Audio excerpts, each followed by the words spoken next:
Welcome to the Deep Dive. Today, we're digging into a specific source. It's an article covering the final day action from the 2024-25 Premier League season, zeroing in on that Nottingham Forest versus Chelsea match. Yeah, and our job here is pretty straightforward. Unpack just this report. We want to pull out the main story, the key results, the drama the article describes, and what it all meant for Forest and Chelsea based purely on this one piece. Exactly. Giving you a clear picture drawn only from what's written there. No outside info, just the source. Consider it the focused lowdown on this specific match report's narrative and analysis. Okay, let's jump in. The article really sets the scene, doesn't it? Final day, everything on the line, particularly European spots for these two clubs. It does. And the stakes, as laid out in the piece, were pretty stark. Chelsea went into it holding just a tiny 1-point lead over Forest. Tight. Very. So for Chelsea, the article makes clear a win wasn't just nice, it was crucial. It guaranteed them a top 5 finish, which meant Champions League football. And importantly, it would completely shut down Forest's own top 5 ambitions. So a much tougher ask for Forest then, even at home. The report says they absolutely needed the win against Chelsea. Plus, they needed other results to go their way for even a sniff at the top 5. Huge pressure. Yeah, that's the classic final day scenario the article seems to capture really well. One eye on your game, one eye on the scores coming in from elsewhere. Must have been intense. So how did the match actually play out, according to this report?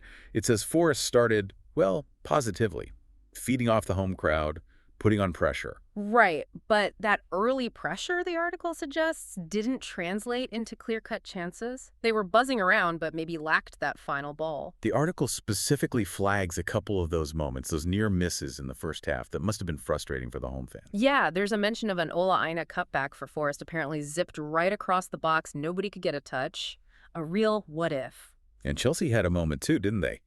The report mentions Pedro Neto getting on the end of a Cole Palmer cross, but putting it over. Exactly. And then just near halftime, Chris Wood had an almost identical chance for Forest volleying over after getting to another Aina ball ahead of the keeper. The article sort of paints these as key moments of missed opportunity. And the report sums up that first half as, quote, nail-biting, and makes a specific point that neither team actually managed a shot on target. Which really tells you something, doesn't it? Maybe speaks to the tension, the high stakes kind of stifling the attacking flow, perhaps? Could be. But the article notes a change after the break. Chelsea apparently came out looking like a different side. And then came the breakthrough moment the report focuses on, Levi Colwill scoring in the 50th minute. Tell us how the article describes that goal unfolding.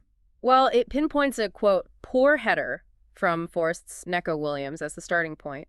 Then it credits Pedro Neto for his anticipation, basically gambling on where that header was going. Right. Which allowed Neto to slide the ball across the face of the goal. Leaving Colwill with what the article calls a simple close-range finish.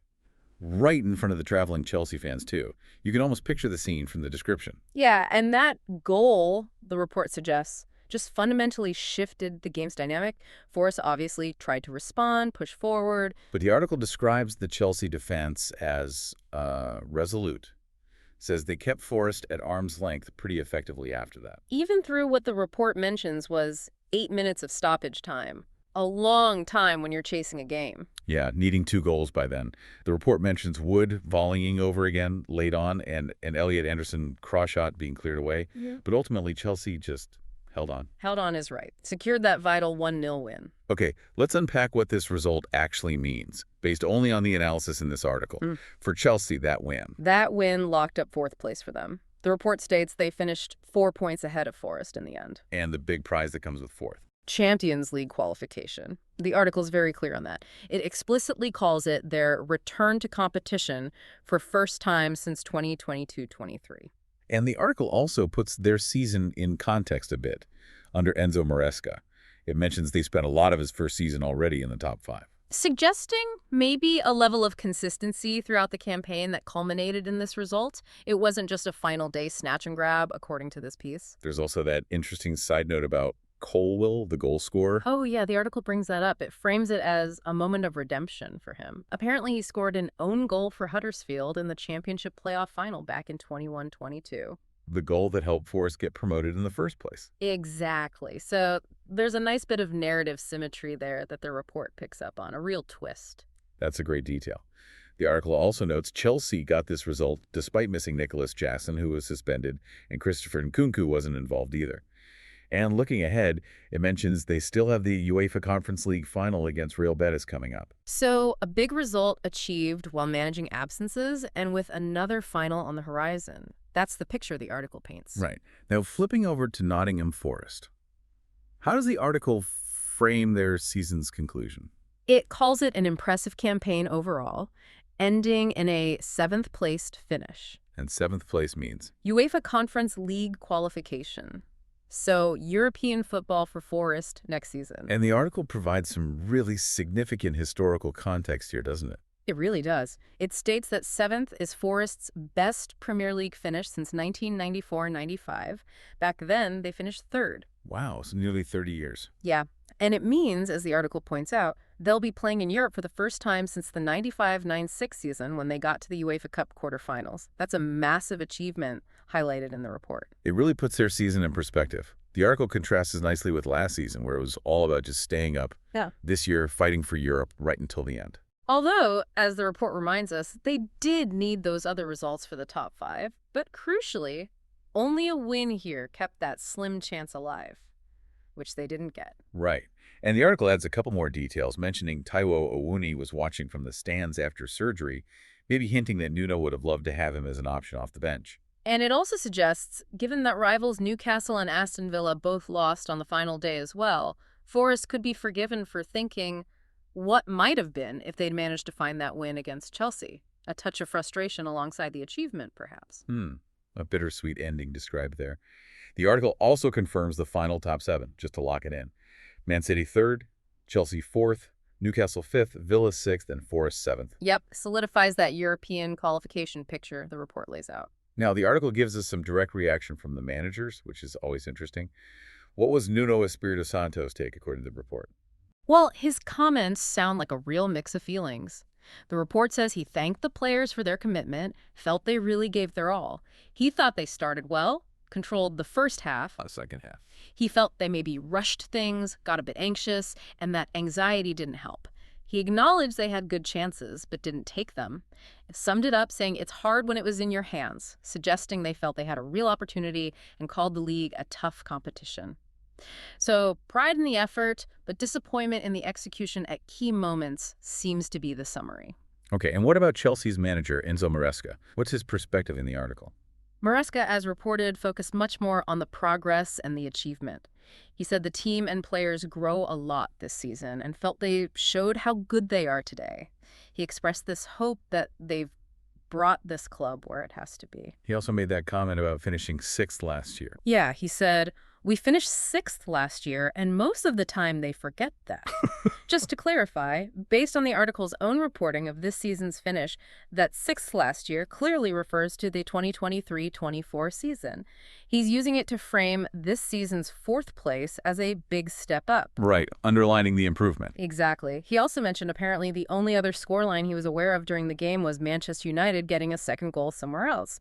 His point being, Chelsea didn't need the rest to drop points. We won. Just total focus on getting their own job done. Makes sense. The article wraps up with some key facts, too. Anything particularly stand out there? Yeah, a few things the report highlights. That Forest return to Europe after nearly 30 years is definitely one. It really hammers home the significance of their season. What about Chelsea? There's a striking stat about their away form. This win was, believe it or not, their first Premier League away win with a clean sheet since way back in September against West Ham. Wow, really? Yeah, and the report adds it was only their second win in their last 11 league games on the road. They'd drawn 3 and lost 6 in that run before this. So that win at Forest, securing the Champions League, broke a pretty poor away run then. Makes the result seem even more significant in that context. Definitely. And conversely for Forest, the article notes this was their first home defeat all season against a team starting the day in the top 6. They'd been unbeaten in 5 such games before this one. Shows how tough the city ground has been for top teams and what Chelsea had to overcome. One more on Chelsea. The report mentions the average age of their starting 11 across the whole season was just 24 years and 36 days. And the significance of that. The article points out that's the youngest average starting lineup ever recorded by a team in a single Premier League campaign. So achieving 4th place in Champions League football with such a young squad, Hmm. That's quite a feat highlighted there. It certainly adds another dimension to their season's story, as told in this report. Suggests potential for the future, perhaps? Okay, so let's try and pull this all together, based purely on our source. The big picture. Chelsea get the win they need, secure fourth, and that Champions League spot, ending Forest's outside chance of the top five. But for Forest, the article stresses it's still been an impressive campaign. They finished seventh, bag a Conference League spot, and record their best league finish in decades. Yeah, the article really does capture that final day tension, the immediate results, and gives that wider context for both clubs, using those stats and manager quotes. It lays out the narrative quite effectively based on the information presented. So, thinking just about what this single source tells us. You've got Forest hitting their best league spot since '95, back in Europe after a long absence. Then you have Chelsea back in the Champions League, but doing it with what the article highlights is the youngest average starting XI in Premier League history.